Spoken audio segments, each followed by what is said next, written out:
शेखर अय्यर जी senior सहयोगी हैं मेरे, सीनियर जर्नलिस्ट हैं। शेखर अय्यर, आज सुबह से टाइम्स नाउ नवभारत पर ऑपरेशन मुख्यमंत्री चल रहा है और इसमें आपने देखा किस तरह बोली लगाई जा रही है, कितनी सीट, कितना दाम, कैसे होगी राजनीति, कैसे होंगे पैसे की जोड़ तोड़, और उसके ऊपर मर्डर, गाड़ी फूंकना और थाना जला देना, और उसके बाद केस भी होगा तो हम वापस दिलवा देंगे जब पावर में आएंगे। मंत्रिमंडल में कौन सा महकमा चाहिए, पीडब्ल्यूडी चाहिए या हेल्थ चाहिए, कहां से कितने पैसे बनेंगे, सब कुछ खुद इनकी जुबानी खुफिया कैमरे से इन्होंने कहा है। और इसके बाद कहते हैं कि हम गलत हैं,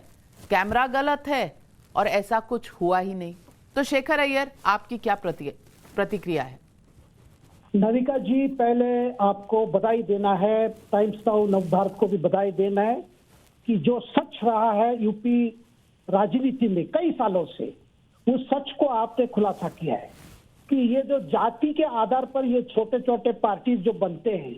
और इन पार्टी से अलायंस करने के लिए जो पार्टी अपने आप को राष्ट्रीय पार्टी कहते हैं, उनकी जो इच्छा है, अभी भी हमने देखा, जैसे आपने कहा कि ये भागीदारी मोर्चा बनने के बाद ही कम से कम 2 बड़े विपक्ष पार्टी यूपी में उन्होंने कहा कि भाई हम छोटे पार्टी से समझौता करना चाहते हैं। और पहली बार हमें बड़ा स्पष्ट है कि ये समझौता का मतलब क्या है, अलायंस का मतलब क्या है, और इस पार्टी जाति आधार पर अपने संगठन बना के अपने जात के लिए कोई विकास की बात करे, कुछ ना करके केवल यही करते हैं भाई हमसे अलायंस कर लो, इतने दे दो, इतने इनको दो, उनको दो, फिर वो कभी इधर कभी उधर, जहां भाव अच्छी मिल गई चले गए। ये मुझे लगता है एक बहुत दुर्भाग्यपूर्ण बात इसीलिए है कि यूपी में बैकवर्ड क्लास की जो हालत रही है कई सालों से, कई मतलब डिकेड से चला आ रहा है, लेकिन आरक्षण की बात होती है और अपनी भागीदारी की बात होती है, लेकिन ये जो नेता जात के आधार पर अपने छोटे छोटे पार्टी चलाते हैं, इनका मकसद केवल यही है, चुनाव का समय है तो बस कुछ कर लो और फिर बाद में कभी इधर कभी उधर, तो इसी तरह चला है। और ये दूसरी बात है, जो पार्टी अपने आप को करप्शन के खिलाफ लड़ना चाहते हैं वो भी इनसे समझौता किए, पहले भी किए, आज भी करने को तैयार है। ये भी हमें याद रखना होगा। और तीसरी बात जो मैं कहना चाहता हूं, आज आपने देखा, आप अगर संजय निषाद जी को छोड़ दीजिए, लेकिन जो राजभर जी कह रहे थे वो तो कोई उनमें कोई रिग्रेट नहीं है, कोई ये नहीं है, वो तो स्पष्ट कह रहे हैं बस ऐसा ही होता है, ऐसे हम क्यों ना करें।